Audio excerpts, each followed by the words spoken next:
Now, China's done a better job than I or a lot of people anticipated of using infotech to constrain debate. That's true. But there are cases in China where people use things like cell phones to actually organize, just regular people, to organize, gather, demonstrate, and complain about, say, a local pollution problem in a pond or something.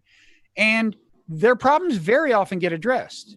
Right. And I would say if you look at how bad American democracy has become at addressing the actual problems people face, I don't think it's clear to me that at a level of sheer kind of functional response to the expressed desires of the people, it's not clear to me that we're doing a lot better than China. China's not a democracy, that's true. But in some respects, its government is responsive to the needs of the people in a very kind of pluralistic way. There are forms of power that do reside with the people in China, and I just think we should be aware of that for a number of reasons.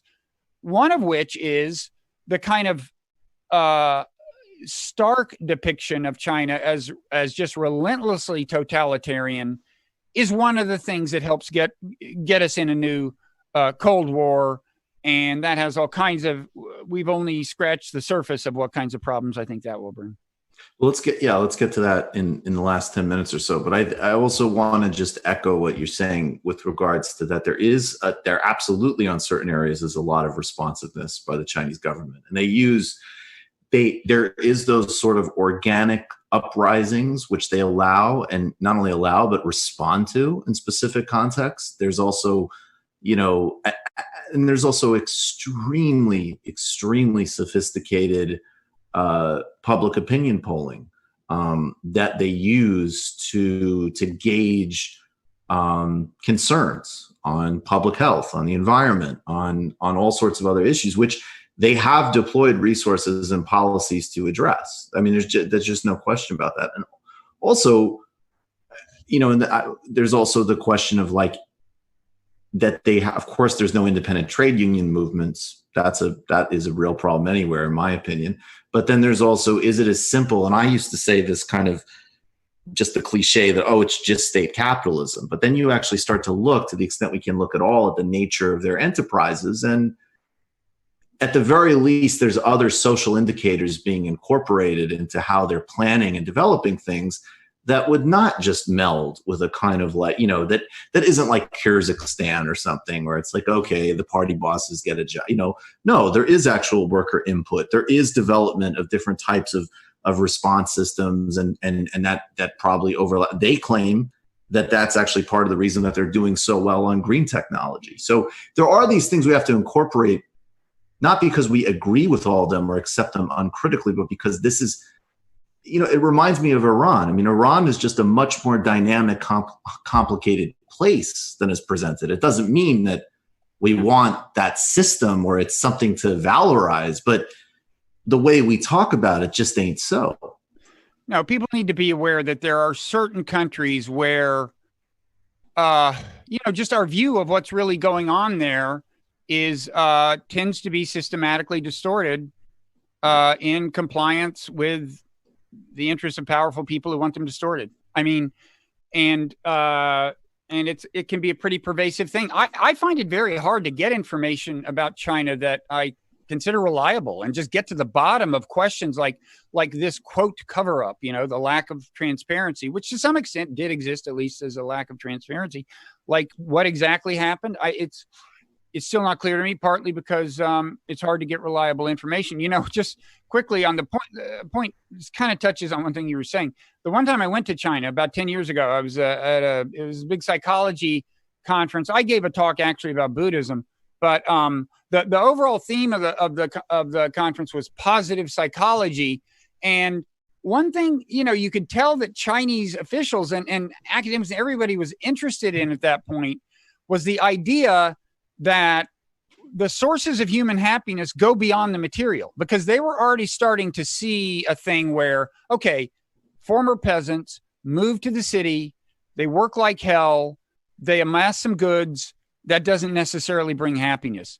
And they worry about those kinds of things. I mean, right. There's a myth about authoritarian governments like that. They just don't have to worry about what the people think. Sometimes authoritarian leaders feel more insecure than any leaders and pay a lot of attention to that. But that's a reason they're reviving. I mean, everybody talks about how Xi is much more sort of overtly Marxist in rhetoric, which he is, and that's interesting. But he also continues, and this started before him, but he very happily continues the revival of Confucianism. Yeah. I mean, and that absolutely tracks what you're talking about. Yeah. No, I think they're concerned with the problem of meaning in life. Yes.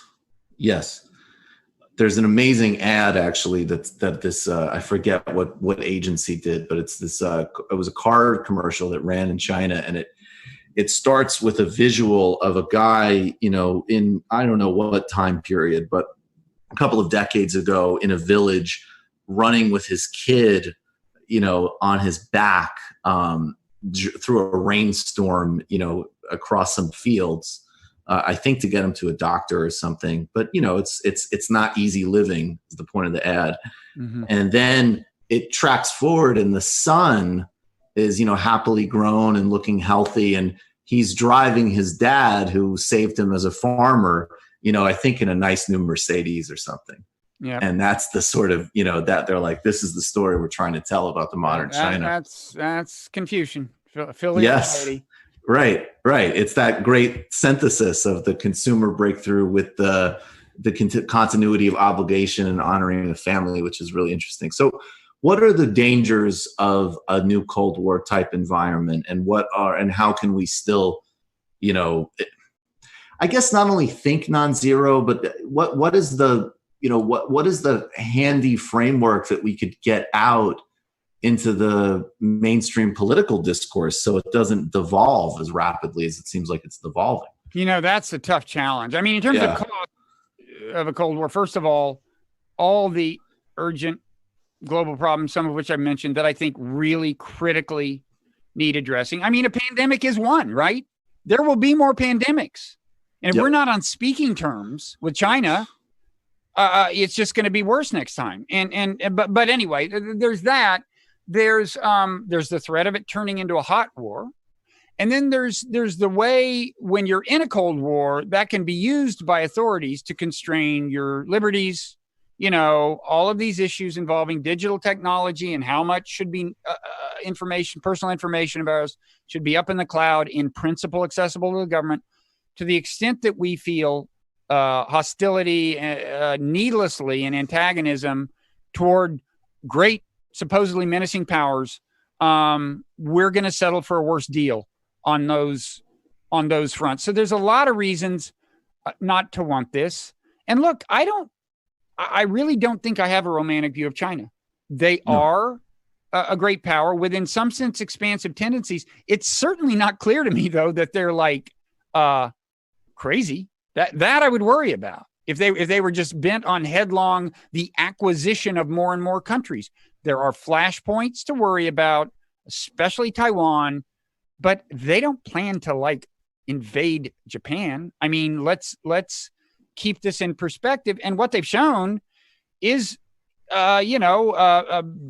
largely an ambition to use so-called soft power, economic power, and so on to spread influence. And if we don't like that, we can try to outcompete them on that front, whatever. I'm not sure I'd be in favor of spending a lot of money there either, but if you want to do it,